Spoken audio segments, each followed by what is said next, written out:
for the last couple of years, I've been a distinguished visiting professor of legal history here at the Kinder Institute. And before I introduce our today's speaker, I want to remind you all that we have a big event coming up on Friday, April 28th at 5 p.m. at the State Historical Society of Missouri. Our good friend, Steve Aaron, President and CEO of the Oxford Museum of the American West, emeritus professor at UCLA, is going to be giving the keynote Spring 2023 lecture. That's going to be entitled Peace and Friendship, Lessons from the Legacy of Broken Culture. I really hope you all join us again on Friday, April 28th at 5 p.m. at the State Historical Society. It is my absolute pleasure today to have the opportunity to introduce my very good friend, longtime colleague, and fellow Southwest Missourian, Jarod Roll. Dr. Roll, a native of Mount Vernon, Missouri, is a professor of history at the University of Mississippi.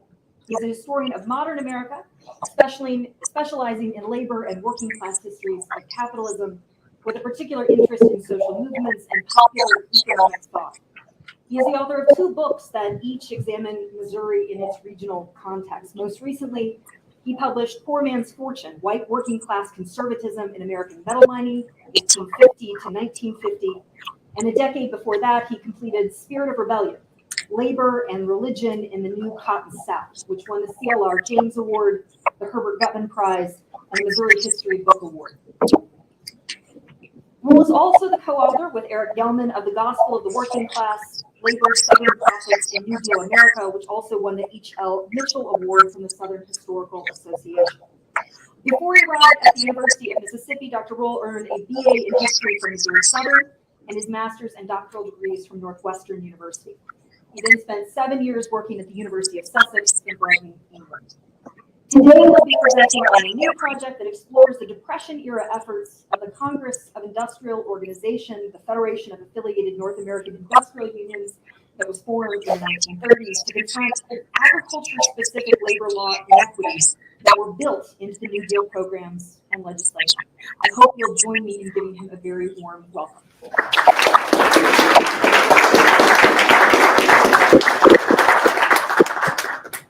Thank you, Annie. Thank you, everyone at the Kinder Institute, for inviting me. I absolutely love Missouri. I love the University of Missouri. It is, I can't tell you what a pleasure it is to be here today.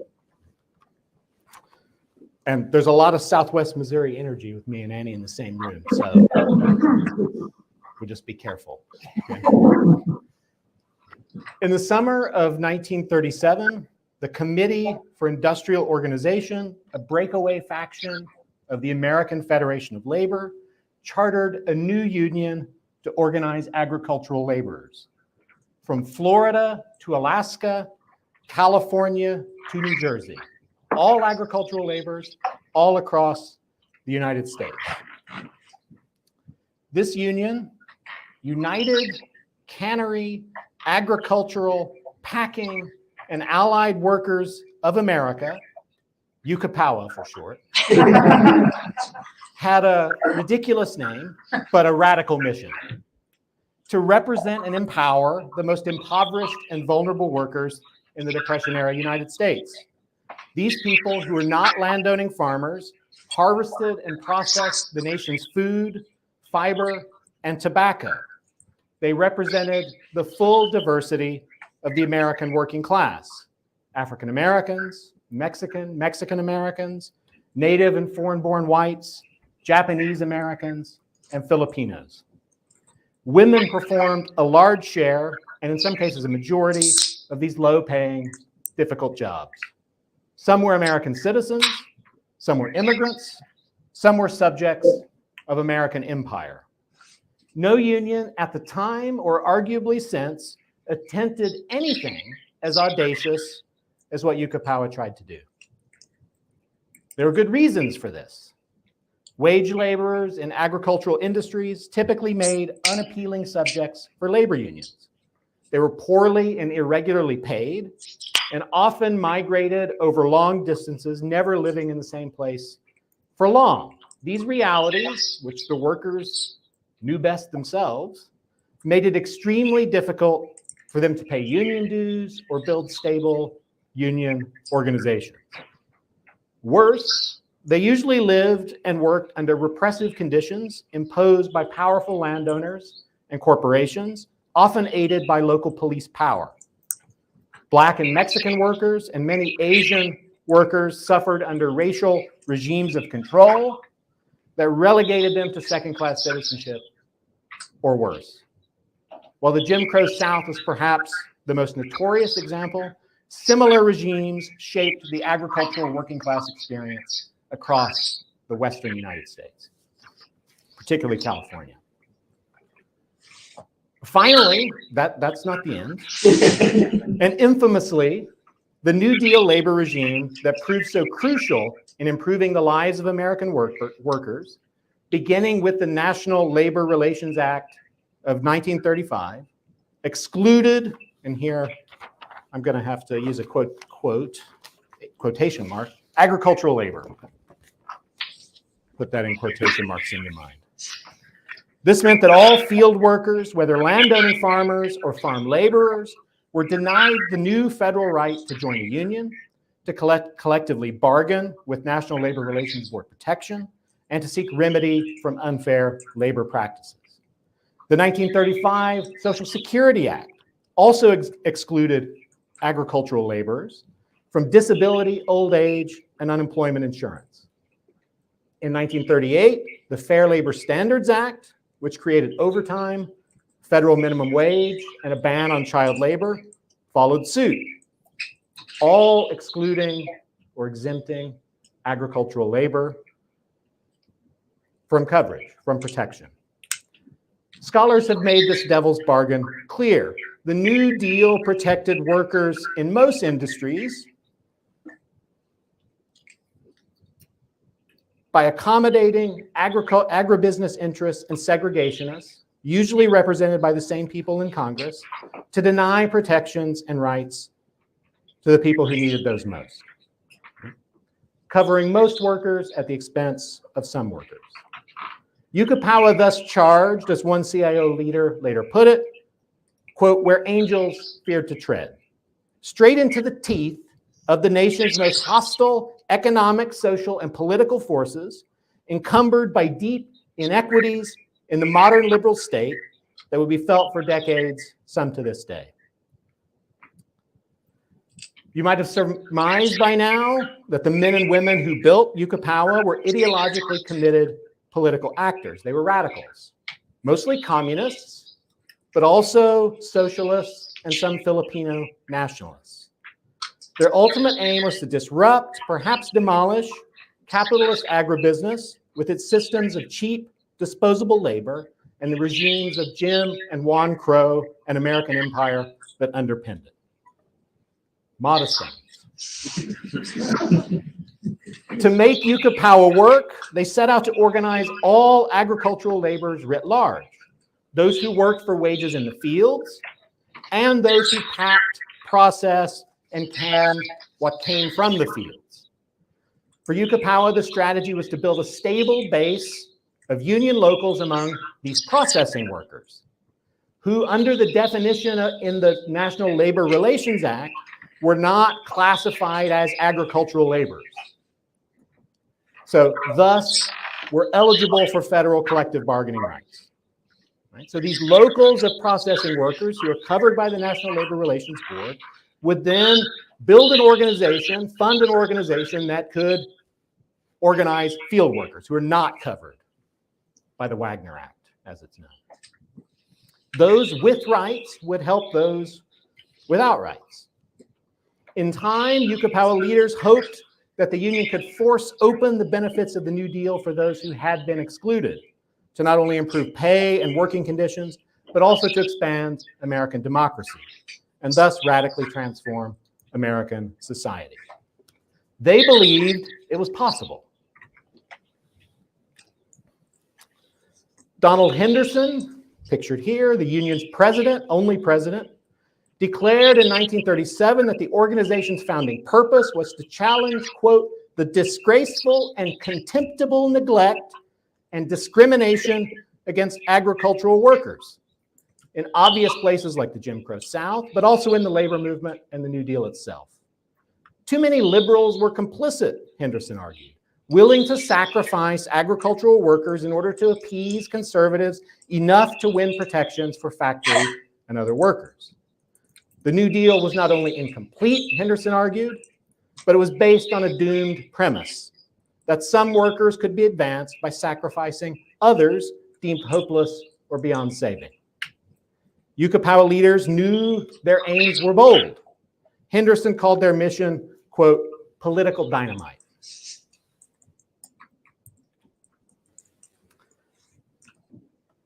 The Union fought on two fronts. As Henderson's imagery suggests, one was through mass action, strikes, protests, and National Labor Relations Board elections to win union representation and workplace gains. This was surely explosive, helping people directly challenge the powers that kept them down. The second front was not nearly as alluring, but it was equally potent. Political action on behalf of agricultural laborers, particularly at the federal level.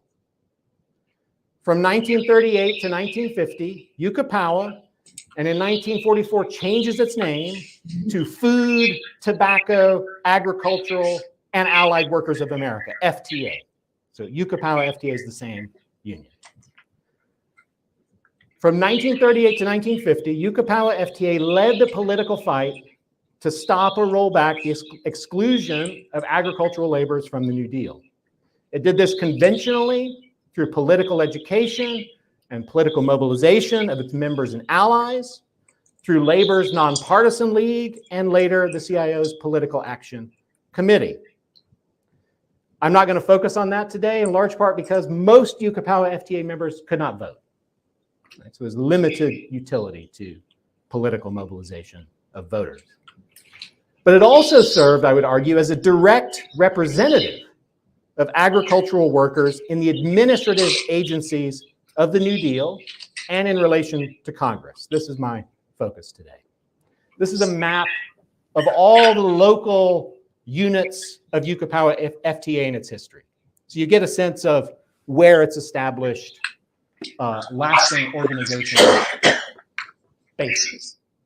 All across the United States, Alaska Territory, Hawaii. This talk that I'm giving right now comes from a collaborative project that I am completing with 3 other colleagues. So 4 of us are writing a book together. They are Eric Gelman, who's at the University of North Carolina, Sarah McNamara, who's at Texas A&M, and Max Krochmal, who's at University of New Orleans. Our project is to write a national history of Yucca FTA.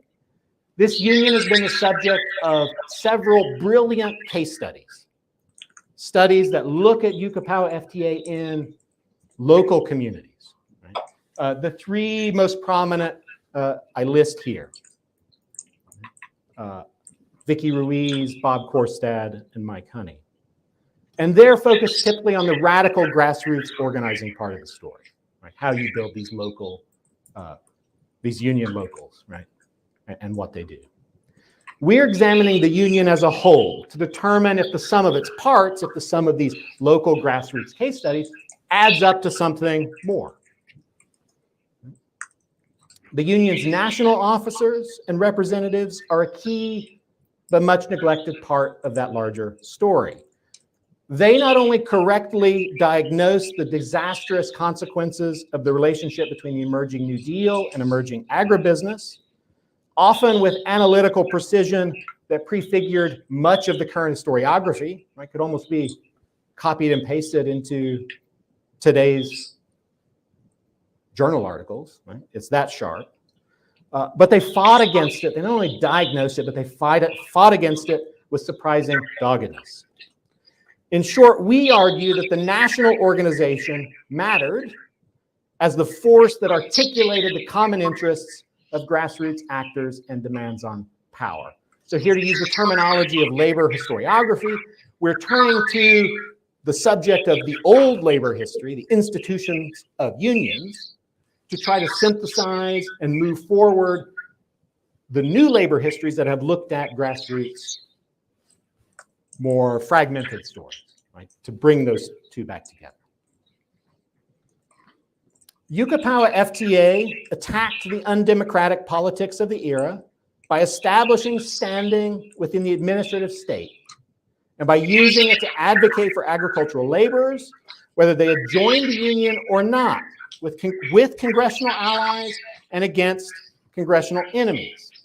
Its two Washington representatives, these two characters will be the subject of most of this talk, Clyde Johnson and Elizabeth Sassouli, worked relentlessly on behalf of those most downtrodden workers for 12 long years, submitting briefs and testifying, pestering and persuading congressional progressives, arm-twisting labor and civil society allies for support. They confronted congressional representatives, hostile and indifferent alike, with evidence of the conditions these working people faced and the effect that the legal inequalities of the New Deal had on them, consistently arguing for an end to New Deal labor exclusions. They kept inconvenient truths in the light, shaped the implementation of legislation, and over time, I would argue, helped change that legislation for the better. You could call this lobbying. Lobbying on behalf of special interests is bad. But I would argue that in this case, their work, what they were doing was performing an important representative role in the context of the 1930s on behalf of workers denied democratic voice, denied first-class citizenship. And while being denied those things, are being materially harmed by the law. No one else did the work that Sassouli and Johnson did. There was no playbook. They improvised on a shoestring budget with few reliable allies and in the face of powerful, hostile opponents. They were political outsiders who creatively used the new administrative state to generate democratic pressure and influence legislation on behalf of people considered and often called outcasts. If not for Yucca FTA, it would not have been done. Moreover, they advocated, and I think this is important. They advocate. I think it's all important, right? But I think sorry. I'm going to drink my water that looks like a beer. If we were in Lawrence County, that would be a beer. They advocated as if they had faith in the legislative bodies that created the mess when there was no real basis for such faith. Right? I think that's important.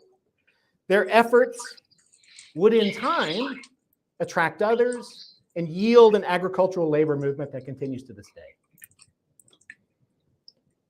So that's sort of the end of the preface. Introduction.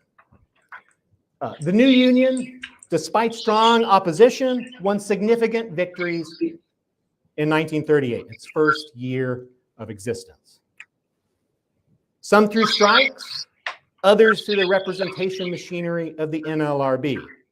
The most notable of these early grassroots victories were a pecan sheller strike in San Antonio and an NLRB election victory in Alaska salmon canning, non-resident workers who shipped from the West Coast to Alaska to can salmon in peak season. Yucca Powa's most basic representative work at the grassroots level was in managing NLRB cases before the National Labor Relations Board, submitting evidence of membership support, enough to trigger an election, managing the election, ensuring that the election is properly enforced by the board. I don't want to go into much more detail than that because we could talk for days about the National Labor Relations Board. I would recommend a book, though, if you want to know more about it. Charles Romney's Rights Delayed, The American State and the Defeat of Progressive Unions. It's a terrific book. In short, Yucca FTA racked up a string of NLRB victories across the country in 1938 that brought the union to life, brought this wild idea into reality, and realized the benefits of the Wagner Act for thousands of agricultural processing workers, Most of those workers and most of their local union organizations, led by people of color, many with women officers, right? So it's a union that's not only looking to empower and protect the most vulnerable workers in the United States, but it's literally empowering them with leadership positions. The union's relationship with NLRB members and staff, particularly in the regional offices, helped secure many favorable rulings in this first year that aided these victories a great deal. But that's at the grassroots level. That's a dispersed story that's across the country. At the tail end of this wave of grassroots victories, the union decided to expand its presence in Washington, D.C. in the late spring of 1938, hiring Clyde Johnson to serve as its first research and legislative director. Johnson came from northern Minnesota and was only 29 years old at the time.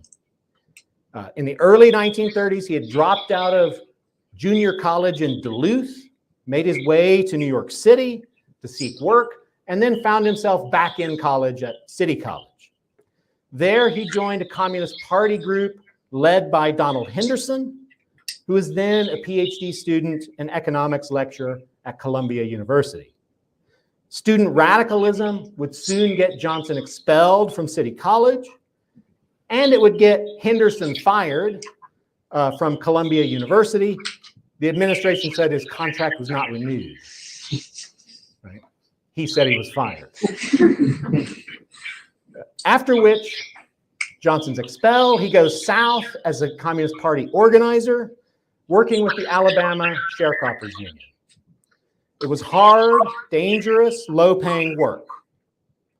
Henderson, meanwhile, began creating the network that would become Yucca in 1937, which would include the Alabama Sharecroppers Union, part of Yucca. Johnson jumped at the chance to represent the union in Washington, not least because it was not working in Alabama anymore, and came with a much-needed $35 a week paycheck. His wife, Anne, had just given birth to their first child. Johnson's initial task in Washington was a big one, representing the union's workers in congressional hearings over the Fair Labor Standards Act, which was in the last stages of its tortuous one-year-long passage. It took 1 year to get this thing passed in June 1938. The bill established a federal minimum wage, maximum hour limit, overtime, and a prohibition on child labor. The CIO had fought hard for the bill, which seemed like it would mirror the Wagner Act. It would exclude agricultural laborers, but that exclusion would be limited to people who worked in the fields. Last-minute congressional dealing, however, introduced a larger agricultural industry carve-out. The final bill excluded from the wages and hours provisions anyone who worked in fishing, including packing and canning, and anyone who worked in the, quote, handling, packing, storing, ginning, compressing, pasteurizing, drying, or canning of farm products, if they did that work within something called the area of production. Big agricultural interests, growers and canners, were behind the carve-out. Their justification was that they were protecting small family farmers, right, who would be crushed by having to pay overtime. Others said they were protecting the South from regional wage inequalities, that this would raise wages too high in the South and would bankrupt planters. The New York Times explained the Wyden exemption as, quote, a very strange assortment that was best understood on political than on either economic or administrative grounds. Right? So the New York Times is not buying it. With Johnson's arrival, Yucca vowed to fight these conditions, that's their words, in the bill's administrative implementation. Because how far the bill's exclusions reach depended on what was meant by area of production. The man who introduced the term, Washington Democratic Senator Louis Schwellenbach, admitted that he himself didn't know what it meant. Only that he'd intended to shield his beloved small apple-growing farmers in Washington state. He had not intended, he said, to protect large canning and processing corporations. It would be up to the newly created Wage and Hour Division of the Department of Labor to fix the definition. Elmer Andrews, the first administrator, convened a series of hearings in Washington in the summer or fall of 1938. At the time, he was the only employee of the Wage and Hour Division to fix this definition. So Andrews' hearings relied on testimony and evidence from industry representatives. Johnson got himself and Yucca on the docket, representing 30,000 processing and canning union members, as well as hundreds of thousands of non-union workers implicated by the bill. To build his argument for a narrow definition, Johnson later recalled that he, quote, had to familiarize himself as much as possible with each crop area and processing practices, how fruit and vegetable packing differed from nut processing, for example. Meanwhile, large, well-funded legal teams pushed on behalf of corporate interests for an expansive definition. With only part-time help from the union's office administrator, Johnson did his own research at the Department of Agriculture, analyzed the testimony of industry lawyers, prepared his own brief, and advocated directly in multiple industry-specific hearings. He was on the front line defending some of the most exploited workers in the country, usually by himself. I was the only labor representative at any of these hearings, he said. It was an exhausting, lonely, and nerve-wracking job. He called it killing work that pushed him close to a mental breakdown. Johnson's condition got so bad that he almost missed the final hearing. I couldn't pull myself together to dress and leave our house, he recalled. But he had proven effective in the previous hearings, and wage hour administrators wanted to hear from him. So someone got on the phone. Who did they call? Called Ann, his wife, and said, Ann, pardon my, but get his ass down here. Right? And she did.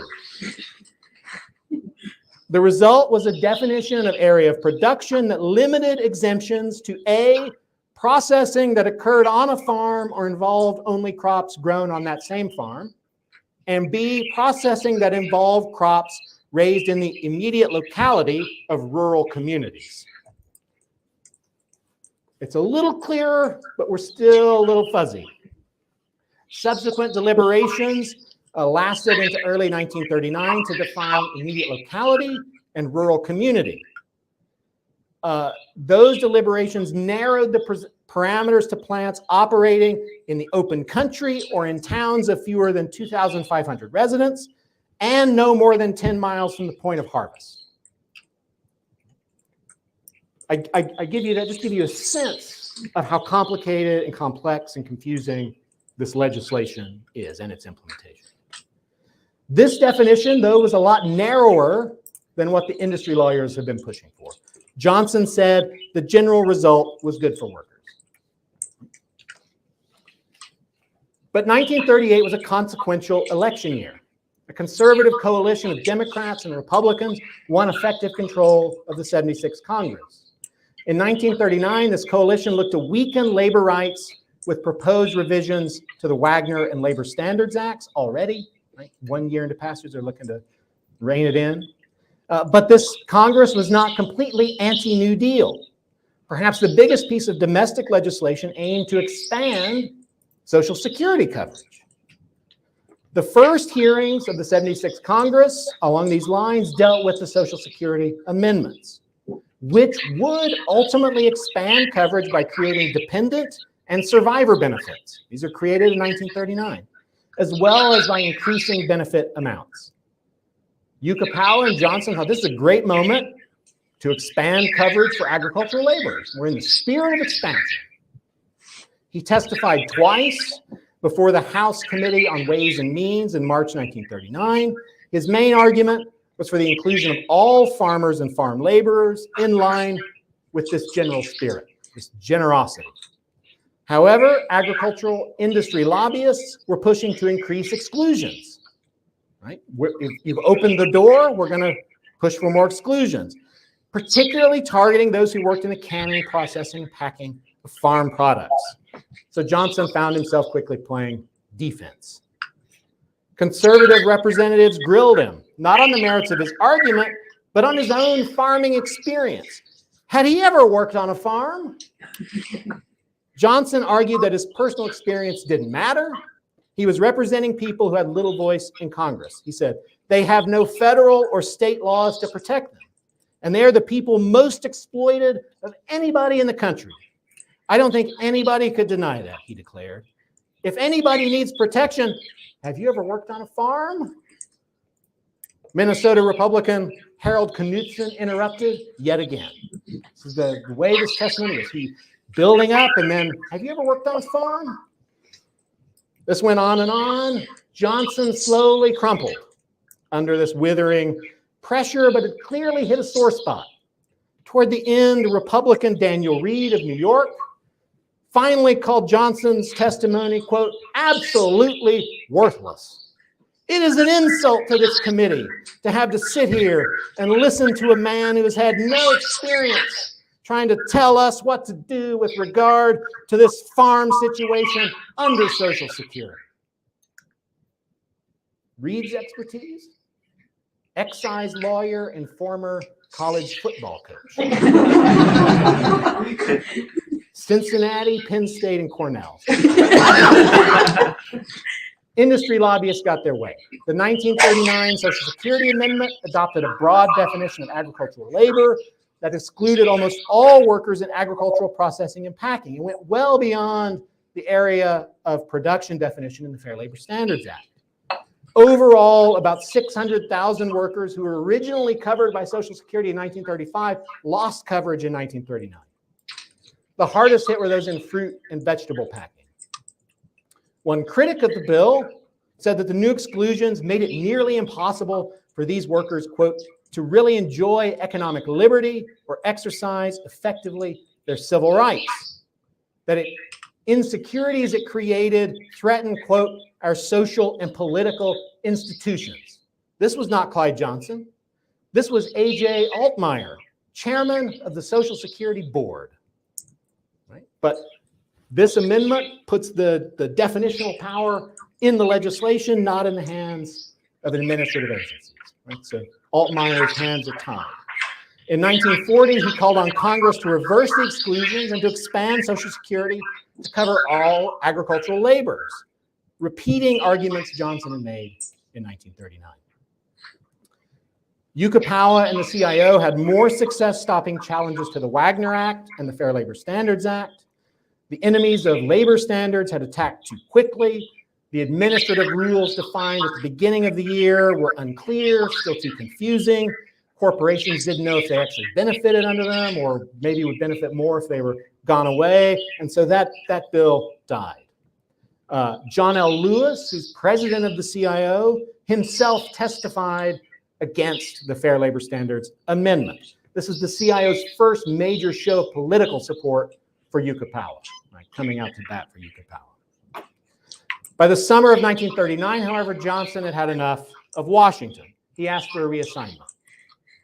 He later said, I nearly lost my mind listening to the things those congressmen said. Henderson sent him to help Texas pecan workers. There you see him in the picture with the San Antonio bargain. While the union's early results in Washington were mixed, its uncompromising stance won the confidence of thousands of agricultural workers across the country.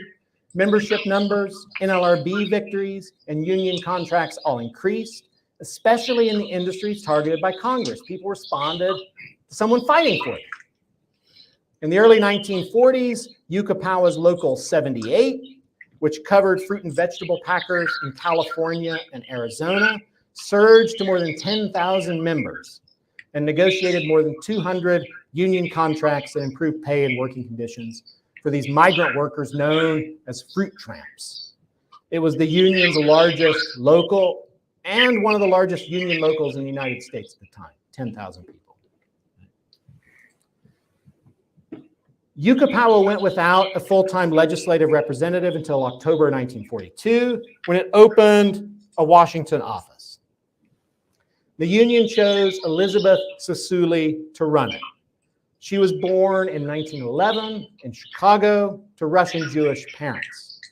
As a PhD student at Columbia University in the mid-1930s, she got interested in labor organizing and dropped out to work for the new CIO. So we got a pattern here of students, particularly graduate students, dropping out to create radical organizations. Yucapao hired her as an organizer in 1938 and assigned her to Local 78 in California. For 2 years, she did this grueling, dangerous work, roving between Salinas, El Centro in the south, all the way to Phoenix in Arizona. That's where that union local spread. Budget cutting, however, in 1940 got her laid off. She later said because she was a woman and the man in charge of deciding who got laid off hated women. So she then went to work for 2 years for the California Farm Legislative Committee before Henderson rehired her in 1942, and she went to Washington. Her first few years in DC, this is wartime, was spent dealing with new wartime administrative agencies, particularly the War Labor Board, which had unprecedented power to shape labor agreements in vital war industries. Again, I won't go into the details of the War Labor Board. That's a whole other thing, but there are many. I will say that the union made substantial headway with the WLB that yielded new strongholds among tobacco workers in the Carolinas, cotton processing workers in Memphis and Houston, oat processing workers across the Midwest, including St. Joseph, Missouri. In the early days of the War Labor Board, Sisuli reported, the procedures were not too well set, and it was possible, being in Washington, to get very substantial and unusual gains simply because things were in a fluid state, and you could move around and get things done. She called it a very personal job. People are human, even in Congress. You got to deal with them, making the case on paper as well as by personal contact. She lobbied, testified, brought union members from around the United States to Washington to testify on their own behalf. And in the end, she said, pulling rabbits out of the hat. That's her wartime experience. She also worked hard on political education. In 1943, she began writing a regular column, This is Washington, in a union newspaper. And in 45, expanded outreach by publishing a monthly newsletter in conjunction with new education director Connie Anderson. First called Political Action and Education Notes, and then FTA Washington Newsletter, which seems like a placeholder title. These publications covered issues in Congress, as well as how to vote, and became more pressing than ever once the war and the War Labor Board ended in 1945. By then, Sisuli was one of two most prominent women in the union's leadership, along with Luisa Moreno, and particularly popular among women members. In 1945, Yucapao, or FTA, had 60,000 total members. 51% were women, 39% were Black, to give you a sense of who's in this union. In the post-war, immediate post-war period, FTA pushed for a progressive agenda, permanent Fair Employment Practices Commission, higher minimum wage, more housing, continued price controls, into New Deal exclusions. While it's pushing for them, Sisuli also found herself protecting the status quo from conservatives looking to roll those things back. In 1946, the House of Representatives attached a rider to the National Labor Relations Board's annual appropriation bill that would prohibit it from handling cases involving agricultural laborers as defined by the 1939 Social Security Amendment. So they're trying to amend, they attach a rider to the NLRB's appropriations, annual appropriation. So you can no longer spend any money, helping people who are agricultural laborers as defined by the Social Security 1939 Amendment, which we know was an expansive definition. Basically included all processing, packing, and canning workers. Right? This is what Clyde Johnson tried to stop. Sassuli immediately saw the danger. It would remove the right to organize, remove National Labor Relations Board coverage to essentially all of FTA's membership. She argued that it was a direct strike at FTA's strength. Right? They're coming after FTA.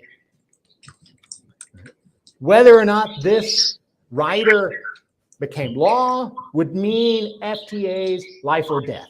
Those are her words. The rider passed the House, but met opposition in the Senate, where Sassuli had assembled a supportive coalition led by Senators Robert Wagner and Claude Pepper. While they could not stop the rider, they held the bill up in conference long enough to force a compromise.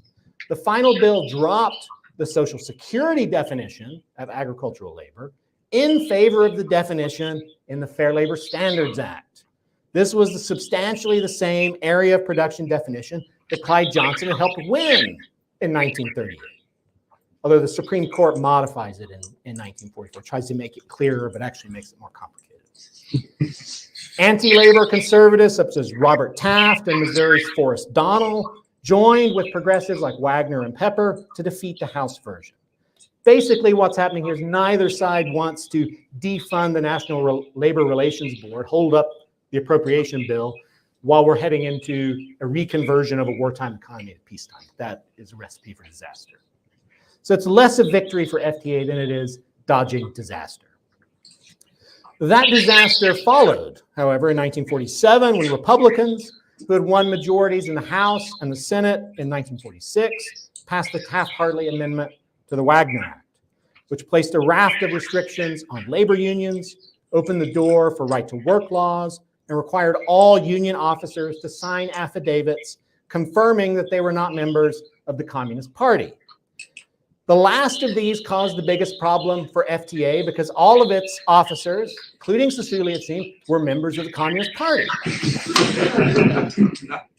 This opened the door for more conservative unions in the AFL, but also now in the CIO, to launch membership raids on FTA, often with the support of employers. FTA began losing members amid the anti-communist furor. To cut spending, the union closed its Washington office and reduced Sassuli to part-time status. Meanwhile, its leaders became sharply critical of the Democratic Party, and particularly Harry Truman. FTA faithfully backed Henry Wallace's 1948 third-party presidential bid, a move that outraged CIO leadership and would lead to FTA's destruction. Still, amid all this, FTA continued to advocate for agricultural laborers, particularly after Democrats retook control of Congress in 1948 and Truman presented his Fair Deal agenda, which included revisions to Fair Labor Standards and the Social Security Acts. In April 1949, Sassuli represented the union in hearings as Congress prepared to change these bills, amend these bills. Again, she called for the blanket inclusion of all agricultural workers in both laws, as FTA Yucaipoa had done since its founding.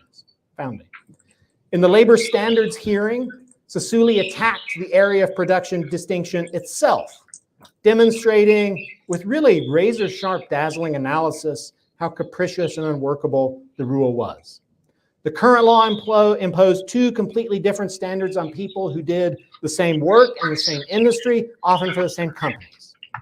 She recounted the legal history of the rules, showed its impacts with statistics and charts, flaunting a definitive grasp of a confusing issue that few people understood. Senator Pepper helped, maybe intentionally, maybe not, by admitting that he thought the Supreme Court had outlawed the area of production rule.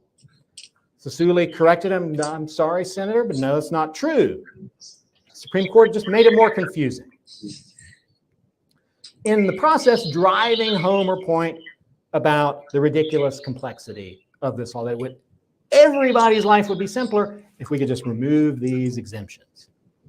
Because who benefited from them, she asked. Some of the largest corporations in the United States, Campbell's Soup, the Associated Growers of California, tobacco companies, Procter & Gamble, their cottonseed oil mills churned out Crisco.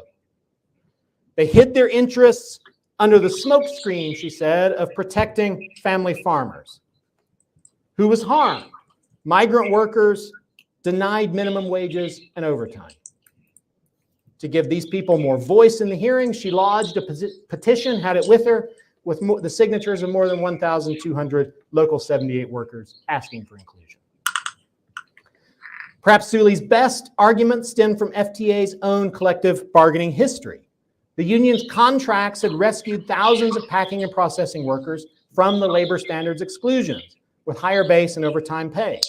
Their employers showed no sign of suffering. In short, she said, agribusiness could afford to pay a minimum wage and overtime to all agricultural labor. The workers represented by FTA in the food, tobacco, and fiber processing industries, she said, have been among the most bitterly exploited people in the United States. There was justice to it, but also economic sense. She said, decent wages and adequate purchasing power are essential if our economy is to provide jobs for all and produce what the people need. We emphatically reject the notion that the nation can move forward and progress through depression of the living standards of its people. At the Social Security hearings, Sisuli sparred with the powerful chair of Ways and Means, 86-year-old Robert Lee Doughton, a North Carolina Democrat named after the Confederate general. Known as Farmer Bob, the chair challenged Sisuli's authority to speak on the subject with a new sexist twist. I do not suppose your husband or your sweetheart worked on a farm for a day in his life, Doughton declared. Did you ever have any connection with farmers yourself in any way, he asked. I, Farmer Bob, have lived on a farm all my life and have one now and am trying to run it. But I suppose you know a good deal more about it than I do. Sisuli pushed right back, explaining that she worked for a union that represented tens of thousands of agricultural workers and had spent many months living among them in itinerant camps, quote, under industrial conditions that come very close to being slave labor. Surely, she supposed, this is, quote, not the committee's idea or Congress's idea of what living on a farm should be like. To bolster her arguments, she quoted A.J. Altmaier's denunciations of the Social Security exclusions. At this point, FTA and Sisuli are not fighting alone. CIO President Philip Murray and AFL President William Green both called for the inclusion of agricultural laborers in their testimony. To get them to agree on anything was near impossible. They despise each other, as did representatives of other labor and civil rights organizations. FTA's argument had become popular. For a time, it seemed both bills might meet some of FTA's demands. Pepper's Senate Labor Committee reported out a version of the labor standards bill that gave farm processing workers minimum wage coverage. That provision, though, did not survive debate on the Senate floor, where food company allies defended area of production exemptions. The final bill raised the minimum wage to 75 cents an hour, but continued to exclude agricultural labor. Truman expressed regret for those left out when he signed the bill in October, but called the measure, quote, wise and progressive. It would help individuals, but also boost the economy. On Social Security expansion, the House approved a bill that covered 11 million more Americans, including 200,000 food processing workers excluded in 1939. But now the Senate did not take up the bill in that session. Pepper was disappointed, but promised, quote, to go ahead. We are optimistic as to the future and hope to extend coverage to the great mass of workers. Congress actually followed through in 1950 with Social Security amendments that extended coverage to regularly employed farm workers. Sisuli contributed a brief to that. She didn't testify. And a 1954 revision included even more agricultural workers. So the direction of travel was toward Yucca FTA's arguments. By then, however, FTA no longer existed. Oh, I had another slide. Sorry, Sisuli going off on conservative Congress. By 1950, FTA no longer existed. Anti-communist pressure from the FBI, Congress, and the labor movement, including expulsion from the CIO, destroyed it. One of Sisuli's last congressional appearances was in the summer of 1949, this time before the House on Un-American Activities Committee, investigating communists in Washington, D.C. Like most witnesses, Sisuli pled the fifth. You know, as we've learned, if you've been watching the news, does not equate guilt, but not without some argumentative jousting with congressmen over the meaning of the Constitution. In 1950, what was left of FTA merged with two other unions. Sisuli had been promised a job in the new outfit, but downsizing left her on the outside, unemployed. She left the labor movement. She recalled in 1980, "I hated getting out." Clyde Johnson fared better. He worked as a carpenter and again emerged as a union leader in the 1950s and 1960s in carpenters' unions. Another swig of beer. Henderson did not fare as well. In 1954, the FBI found him selling appliances in Queens. He would soon disappear into obscurity in Florida. But much of Yucca FTA would live on in other unions, continuing the fight that Henderson, Johnson, and Sisuli had started. These are a couple of examples. This is RWDSU, retail, wholesale, and department store union absorbed many of FTA's locals, including Local 125 in St. Joseph, which still exists. Local 78 went into United Food and Commercial Workers in California, which still exists. And the Planters Peanut Local, which is now a UAW local, celebrating one of Missouri's, they still celebrate, that's 2021, one of Missouri's favorite sons, George Washington Carver. Agricultural workers, though, still do not have collective bargaining rights, although the scope of the exclusion was narrowed in 1966. Most farm workers are now covered under minimum wage provisions, but not on hours. Where the federal government has failed, many states have stepped in. 14 now guarantee agricultural workers collective bargaining rights. Most agribusiness firms, though, rely on foreign workers to fill these jobs, enabled since the 1940s by federal guest worker programs that enhance employer power while offering minimal real worker protection. And of course, undocumented workers have even fewer protections.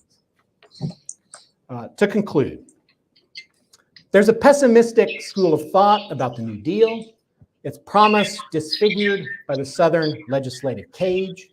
Its narcotic bureaucracy stupefying organized labor. Its liberalism swallowing progressive possibilities. Yucca FTA would not have existed without the New Deal. The Wagner Act, the NLRB, and the War Labor Board made its survival possible when previous similar organizations had been destroyed. For years, this union was the only consistent representative for agricultural laborers in Washington. Its leaders used the federal administrative state in creative ways to push back against obvious injustice and to pull allies into the struggle. They lost a lot, frequently, and in quantity, including the union's own existence was lost. But they fought. They complicated and delayed and resisted relentless efforts to make the New Deal more unjust. Conditions for agricultural laborers would have been much worse without them. Their arguments, which seemed so unlikely at the time, absolutely worthless, according to Daniel Reed, became widely accepted, even obvious, if not completely realized in law. There is a valuable lesson, I would argue, in that obstinacy, in the fight, and especially in the role of the union as unifying institution in facilitating it. Particularly in this moment where the two biggest protest movements of the last 15 years, Occupy and Black Lives Matter, have struggled in the absence of organizational centers to articulate, let alone move public policy. Yucapao FTA is a great example of a radical group with transformative ideas that forced itself into the room of decision, providing opposition and alternatives, offering voice to the dispossessed, fighting and arguing with people who wanted it defeated. Right? At best, it improved the lives of people who had little power, little voice. At worst, it provided inconvenient opposition to new injustices that would hold the line for a new generation of fighters. Thank you.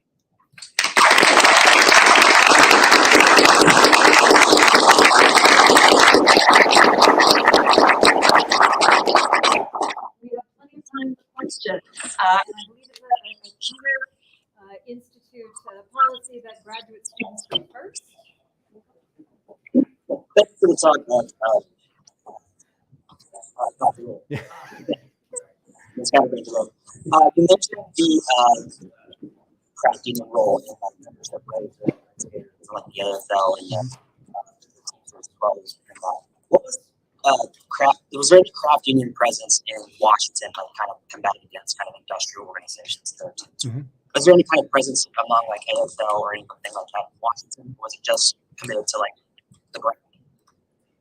No, the AFL is in Washington, particularly early on, targeting the National Labor Relations Board, which they argued was overly sympathetic, if not completely captured by the CIO, right? So the AFL works with conservatives in Congress to make the National Labor Relations Board more conservative, right? To hamper and hinder the CIO, right? Obviously, it wasn't like too much in line with like what the corporate lobbyists were saying. So what was kind of, is there a difference in message? Yeah. Okay. Yeah. No, there's room there between the CIO and HUAC, right? But the AFL plays a risky game where they're looking to serve the interest of HUAC, often by going into congressional testimony and being like, look, the CIO chock full of communists, right? Here are their names. They do that with Henderson. He's named as a Communist Party member in 1938 by AFL union leaders testifying in front of HUAC, right? So they're looking to, they want to get rid of the CIO. They're willing to help HUAC, but that's obviously a dangerous game because HUAC is not a friend to the AFL either. Right? Meanwhile, FDR saying, can't you please stop this infighting between the AFL and the CIO? Can we have some kind of peace here, because this is not good. Right? Yeah. So I have two questions since we have extra time. First of all, you did towards the end of your lecture refer to the issue of undocumented workers' rights. I am curious what, if any, efforts were made on the part of Yucapao and FDA to secure rights or representation for undocumented workers. Mm-hmm. Second, the plight of under and unrepresented workers and the lack of rights given to many agricultural workers is not dissimilar to the issues faced today by many contract workers. And while it's hard to see a great comparison between, say, strawberry pickers in Florida and coders in Silicon Valley, many of them are both from other countries and here on temporary visas and things like that. So what lessons would you say could be drawn from the history of labor organization in this 20th century time period could be applicable today for those contract workers? Thanks. Yeah. The first question, Yucapao FTA enrolls whoever's working in the fields or the processing factories, right? They lobbying hard, particularly for Filipinos who are subjects of American empire. They can't vote, so they're constantly pushing for rights for Filipinos, pushing against things like the Smith Act, other means to the conservatives use to expel workers considered radical or dangerous. They ally with Mexican labor unions, trying to build cross-border alliances. But then on the same time, they're also protesting against the use of bracero workers. So they want the government to stop bringing in foreign workers for the benefit of agribusiness so that people who are already around can get those jobs. So there is tension in their advocacy for undocumented workers, but also immigrant workers more generally. And that kind of changes over time depending on the way things are going in Washington. Yeah. Second is that one of the big, so second question, one of the big goals of UCOPOW FTA was to take this very diverse and different collection of workers, Quaker Oats workers, Campbell's soup, Van Camp's tuna, salmon, sugar beets, fruit and vegetables, cotton pickers, right? And create a sense of common interest and solidarity, right, across those divisions. So even though they're all agricultural laborers, the work they're doing, where they are, where they're coming from, is as different as the United States can be different in the 1930s and 1940s, not unlike what you described.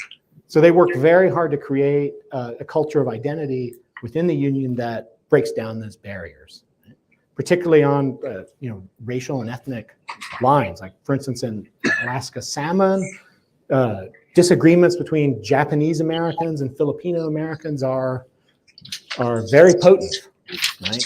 That have more to do with what's going on in Asia than what's going on in Alaska. But it's a very conscious effort. We have to build common identity, sense of solidarity, support from cigar rollers in New York City for walnut workers in Southern California, right? Where they're sending support in terms of dollars, money support, right? So I think that maybe goes some way toward some kind of sense of worker solidarity and common interest across perceived boundaries that really aren't boundaries. Yeah, when you showed the map of the UCOPOW locals, it looks You want me to go back? sure, yeah, to make sure I saw it right. It looks like there's locals in Winnipeg and Lethbridge. Yeah. Why did they have locals in Canada? Is that well for American labor union? So the CIO calls itself an international union, right? That has aims that go beyond the boundaries of the United States. They have an analysis of capitalism that's not limited to the national boundaries of the United States. These are very close to the border, and without looking at the database, I think probably have to do with cross-border labor migrations coming in. But also, I had a hand in the actual typing in of stuff on the database. And the data could be cleaner, put it that way. Right? This is a working map based on a not fully perfect database. But there were UCOPOW FDA things happening in those places. Okay. That I know. Because there's workers there who are working across the border. So subject to the Yeah, particularly this, where we have Colorado, up into Nebraska, into the Dakotas, that's sugar beet migration corridor, right? That's mostly Mexican-American sugar beet cutters, right, traveling up. So thank you. Johnson and Sasuli show the clear efforts by UCOPOW FTA in Congress, but were there any strides or efforts made at state legislatures? Yes, particularly in California. So there are a number of California state government adopts a number of state level agencies that are trying to get a handle on the severe chaos that is migration into the state of agricultural labor and rural poverty, and the explosive labor movement. In many cases led by Yucca that it leads. Yeah.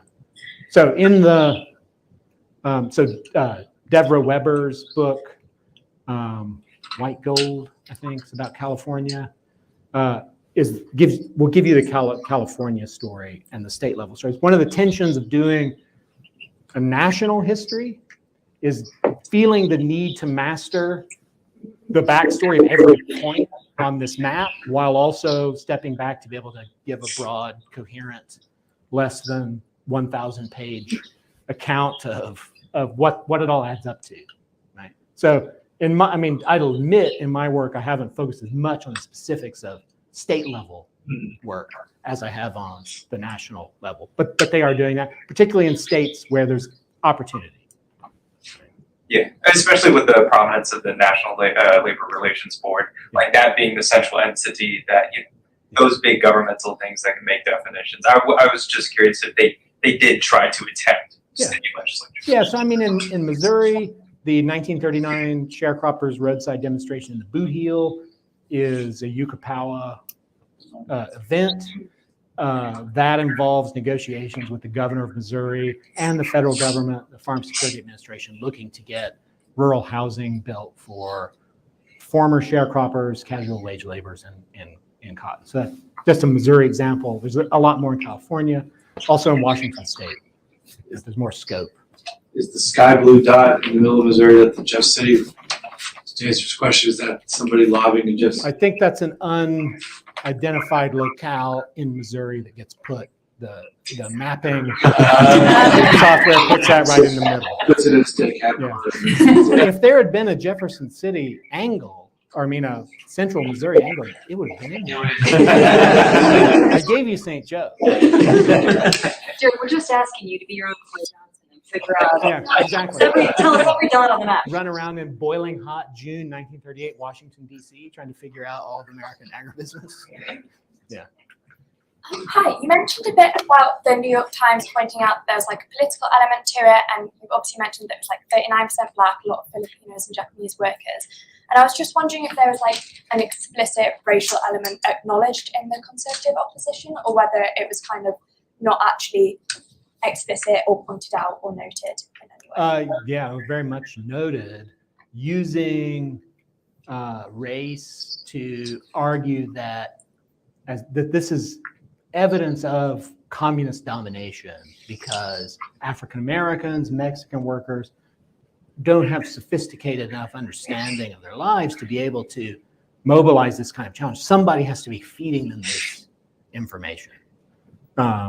So the racial demographics of the union are used by conservatives to delegitimize what the membership numbers mean. Right? When they say we've got 60,000 members, like, well, you can claim that, but you're just like a sock puppet, right? You're speaking for them. That's not them speaking, because they're incapable of speaking. It's what the argument is. Yeah. But it's the communist puppet masters orchestrating all this trouble, right? That comes out most clearly in 1951. James Eastland, who's senator from Mississippi, has this internal security subcommittee, holds day-long hearings in Memphis, investigating communist domination in FTA. And in Memphis, it is virtually all African-American union, and Eastland expounds at length on this theory, right? Yeah.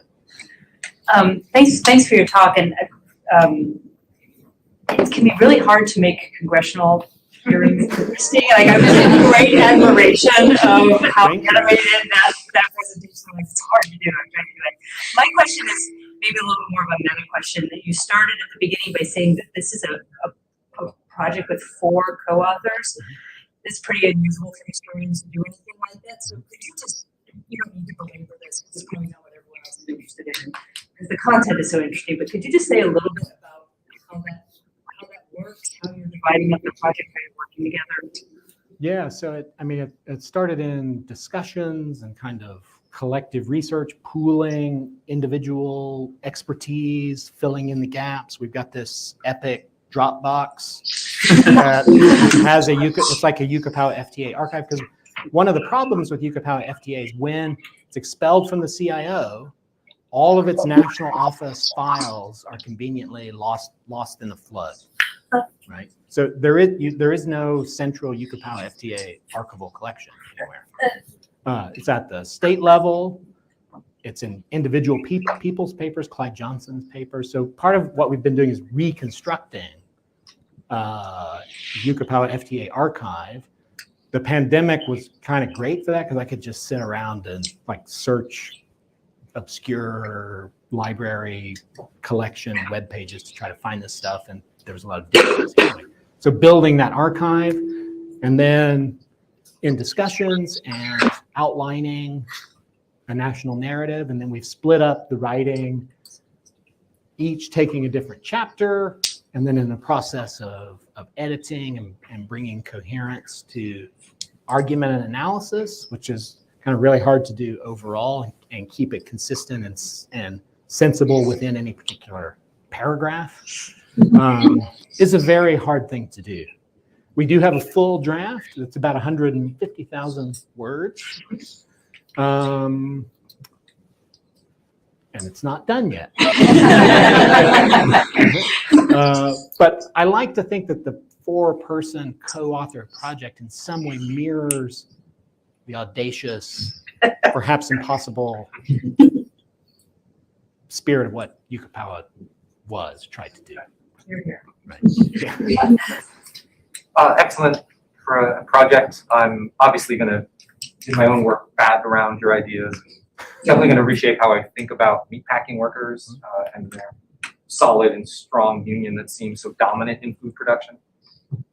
And my question is about your larger work and the cooperative narrative that's emerging and how you're thinking about the historiography. In fact, maybe my question is because I'm captured by the historiography, but agricultural work and agricultural history always seems to put the standard anti-communist narrative in a blender and show that it is a kind of fake narrative, that there's a first Red Scare and then a second, because agricultural workers are always targeted by anti-communism, anti-socialism, and anti-anarchism, whether it's California's anti-anarcho-syndicalist law, which generates a lot of violence in the fields in the 1930s, all the way through to, as you're pointing out, this union fall in particular, really prey to all kinds of anti-communist actions, even in the 1930s.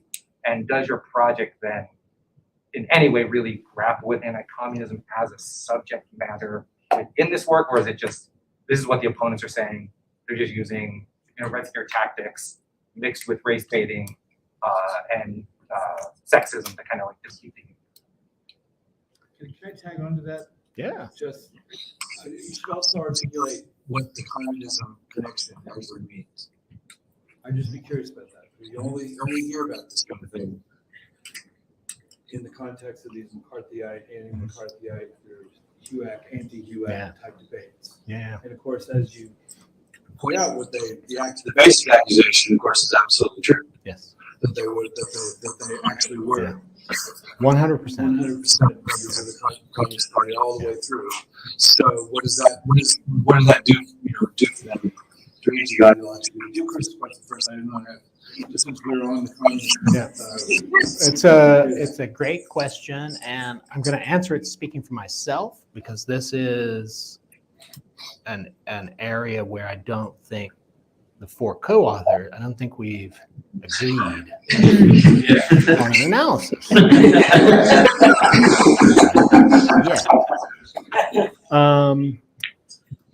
So not intervening in anti-communist, but I think I want to intervene in the communist issues, take that head on. There's a tendency in labor history to argue that I might start fights, but that the Communist Party is only beneficial, right? It is a powerful organizing tool. Its ideological commitment convinces people like these to try and do impossible things. And that is true, right? There's a lot of quotes from people who go to work for Yucapao, like, the reason they hired so many communists is because we're the only ones who would do it. right? The only ones ideologically committed enough to go into the Central Valley of California and kind of stare down police power to try to do what they're trying to do, right? They're actually people out in the world trying to make it real, right?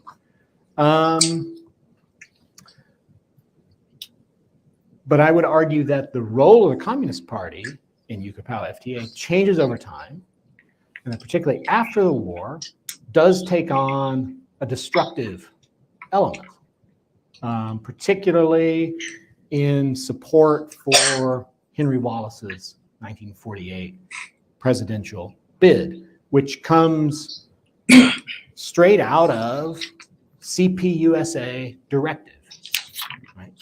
It's not Moscow's directive. CPUSA thinks they're following Moscow's directive, but that's kind of wishful thinking, because there's a lot of arguments since that actually Moscow's way more interested in what's happening in Eastern Europe than what CPUSA is. CPUSA, like we're part of a global conspiracy too. You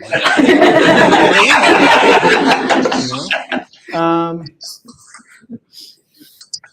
But that convinces them to throw Yucapao FTA into Henry Wallace's campaign, often against the wishes of rank and file members. Right?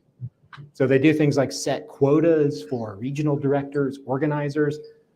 You have to raise money for. They say it's for CIO's political action committee, but really what they want to do is use it to create a Wallace campaign.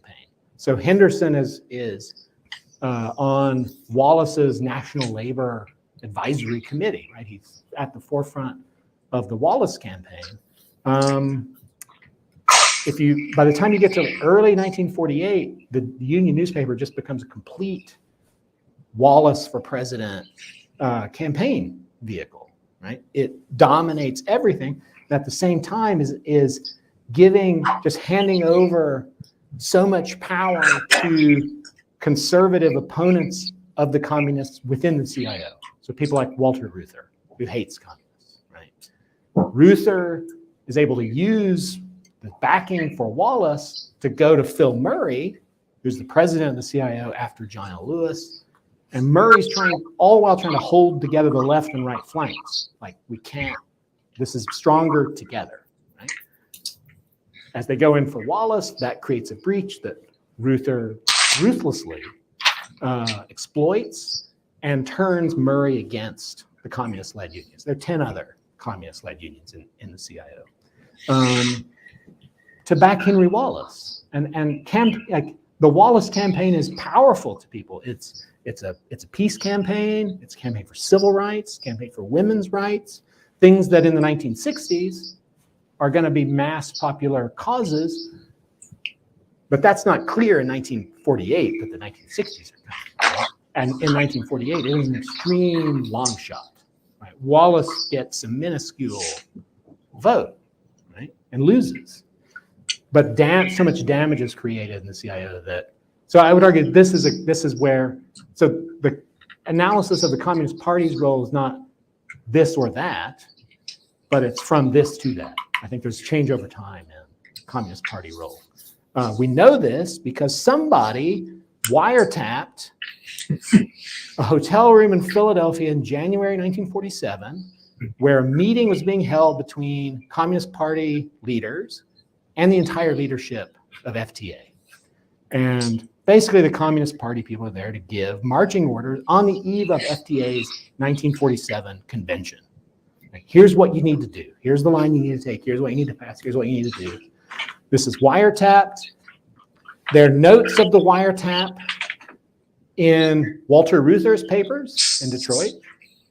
And the wiretap is discussed in an FBI report that we got after Donald Henderson's FBI report. Talks at length about it's never clear who set the wiretap.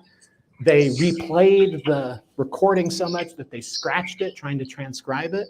But lays out pretty clearly that there is very close direction on policy level between FTA leadership and Communist Party leadership in 1947. Henderson's involved earlier, but it's not as direct and not as kind of prescriptive as it is in 1947. So the communist thing is 100% true. Some ways it helps, in some ways it really, really, really hurts. And in the end, it creates the opening that destroys the union, in part because it's so true at that point. I want to ask about the phrase area of production. Area of production. Okay, so I want to ask a question about area of production and the crafting of legislation. So we live in an age where all kinds of congressmen introduce bills, the substance of which they know not, right? Because it is written by a third party, right? And they are simply the delivery person, right? The conduit. So we have a congressman who says, I introduced a piece of legislation and includes this crucial phrase, but then he says, I know nothing really what this means. I have no sense of how to further define this phrase. Is there a longer history of that phrase? Is this like the first appearance of this phrase? Is it a piece of legislation that is written or crafted by? I don't think so in the end. Right. I believe, as far as I'm able to tell, this is the first use of that. And I think Schwellenbach's the one who offers it. He comes up with it. Yes. Hey, what if we called it area of production? That'll just limit it to small farmers, right? I mean, the Fair Labor Center is like a much longer history there, going back to the National Industrial Recovery Act, which has things like minimum wage and overtime and child labor that it's unconstitutional, and it's trying to salvage that stuff, and it takes a long time. But I believe it's the first use. Yeah. He creates it, but he still doesn't know what it is. Yeah. Right? Well, he's got an idea applied to the Yakima Valley, right, in Washington. He's stopping the life of his own. Yeah. Well, that's a perfect segue. That was awesome, Jared. So I'd like, building up on Annie's question, talk to me more about the administrative state.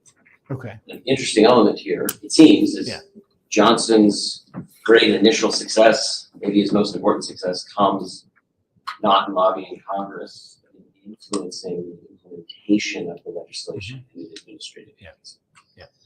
So, I mean, one, do he and others have a kind of larger theory of the emerging administrative state and its possibilities? It's often presented, especially today, as it's increasingly under attack for having had this potential, and that was the point. Yeah.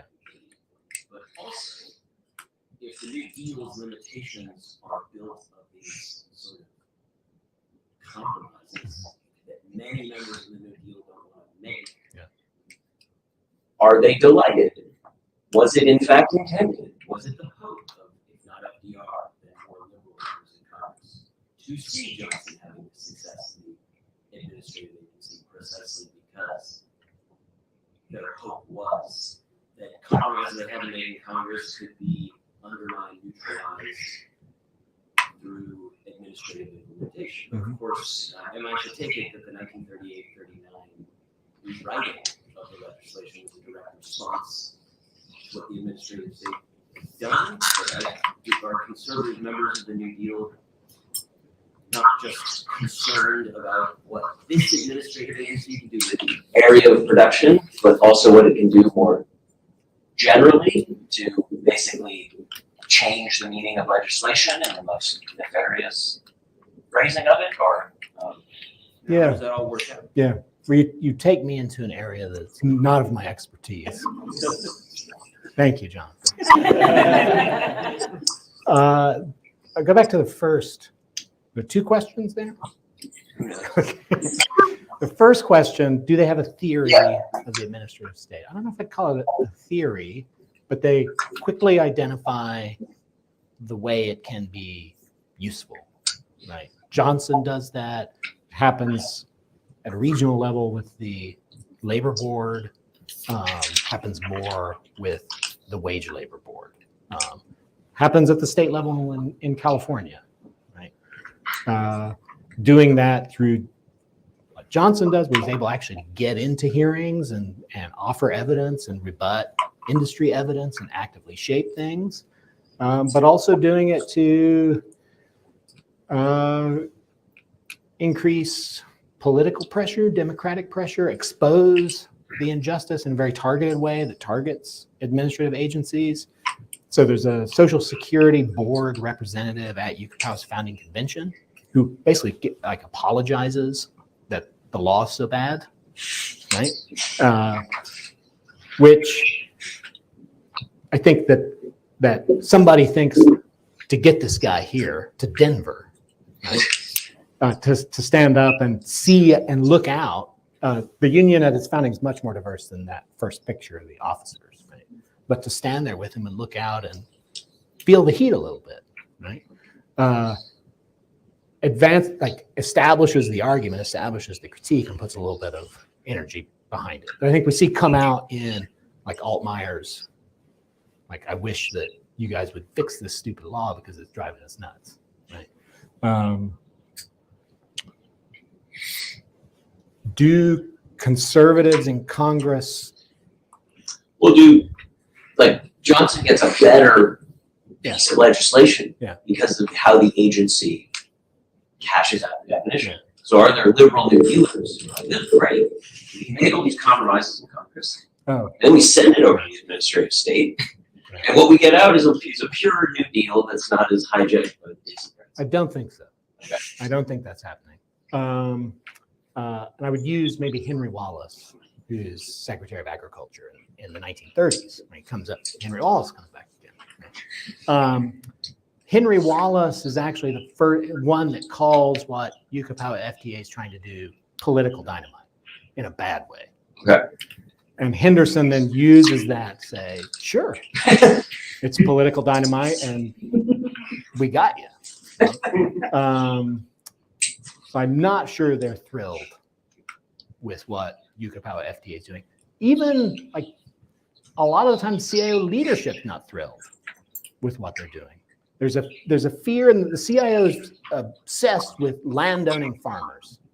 They think landowning farmers are going to keep voting in these congressional conservatives are going to destroy the steel workers or the United Auto Workers, right? They're going to threaten the heartland that to John L. Lewis, the mine workers, what really matters. So there's suspicion of what these communists with their agricultural laborers, like, what is this? Most of them don't pay union dues, right? That's not thrilled with this political dynamite.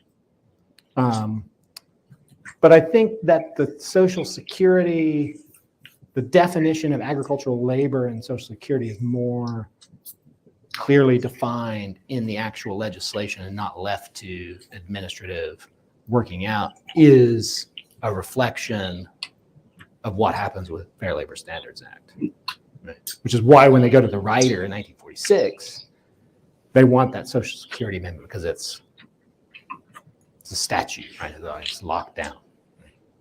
You get me a little bit out of my comfort zone here with politics stuff. So just 1 minute, I'm going to ask you to break into some wild applause. But 2 weeks from today, another reminder that we're going to have the spring 2023 keynote lecture delivered by Steve Aaron over at the State Historical Society of Missouri at 5 p.m. So we hope you all join us. But for right now, please join me in thanking Jarod Roll.